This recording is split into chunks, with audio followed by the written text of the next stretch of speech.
Quand arrive le temps de faire la rotation des vêtements, vous arrive-t-il de ne pas savoir où les entreposer et dans quel type de rangement? Est-ce que c'est mieux dans des sacs sous vide, dans des bacs en plastique et quel genre de bac? Bref, si vous posez ce genre de questions-là, restez avec nous pour en savoir plus.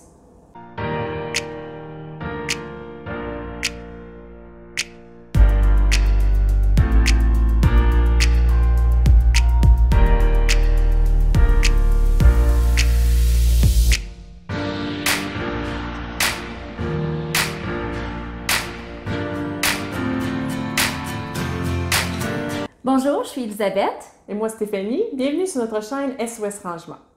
Comment faut-il bien entreposer nos vêtements? Aujourd'hui, on vous aide à défricher tout ça. Qu'est-ce qu'on doit faire, qu'est-ce qu'on ne doit pas faire pour entreposer nos vêtements, que ce soit pour une saison ou pour plus longtemps. Alors, la première étape, c'est de vous assurer d'entreposer vos vêtements récemment lavés pour enlever toutes les taches et toutes les odeurs. Mais surtout, ils doivent être secs parce que ce qu'on veut éviter, c'est que l'humidité des vêtements se transforme en moisissure. Ça semble très logique, mais c'est hyper important. Les bacs de plastique avec couvercle à enclenchement sont vraiment idéaux pour entreposer les vêtements à court ou à long terme. Ici, on a un exemple petit de ce que je veux dire, donc avec une planche pour vraiment bien fermer étanchement le couvercle. Ils sont pratiques parce qu'il y en a en transparent, il y en a opaque, mais ils s'empilent facilement. Puis en plus, ils protègent contre les dégâts d'eau, l'humidité, la chaleur, vraiment idéal pour conserver les vêtements. Bien que les bacs en plastique peuvent se conserver dans des endroits humides, vraiment l'humidité est à éviter complètement pour l'entreposage des vêtements. Donc, tentez de trouver un endroit dans la maison qui sera sec ou du moins à température contrôlée et surtout facilement accessible parce que dans le fond, on veut simplifier la vie. Donc, on pense à des endroits comme sous le lit, dans votre garde-robe, mais dans les tablettes du haut ou même dans un autre placard de la maison. Évitez les endroits comme le grenier, le garage et le sous-sol, surtout s'ils sont mal aérés. Contrairement à ce qu'on entend souvent, les sacs sous vide ne sont pas conseillés parce que comme le nom l'indique, ça retire toute l'air et ainsi il peut y avoir de la moisissure et des bactéries qui se sont infiltrées à l'intérieur. Donc, on essaye d'éviter ça pour entreposer nos vêtements.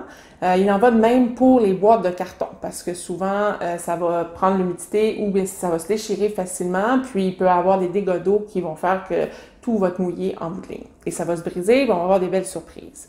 Par contre, on vous suggère peut-être pour les sacs sous vide des gros items comme des couettes, des couvertures ou des oreillers que vous allez pouvoir rapetisser l'espace. Par contre, essayez de les sortir régulièrement pour éviter des surprises. Maintenant, un bon truc pour éloigner les parasites et les insectes indésirables et en même temps donner une belle odeur à nos vêtements entreposés, c'est d'utiliser des huiles essentielles. Les odeurs de lavande et de romarin sont excellentes pour ça. Vous avez simplement à vaporiser un peu avant de refermer le couvercle et vous allez être surpris de la belle odeur qui va ressortir lorsque vous allez ressortir vos vêtements. Il y a presque ou très peu d'odeur de renfermer. Entreposer adéquatement ses vêtements, c'est hyper important, que ce soit pour une saison ou pour une très longue période.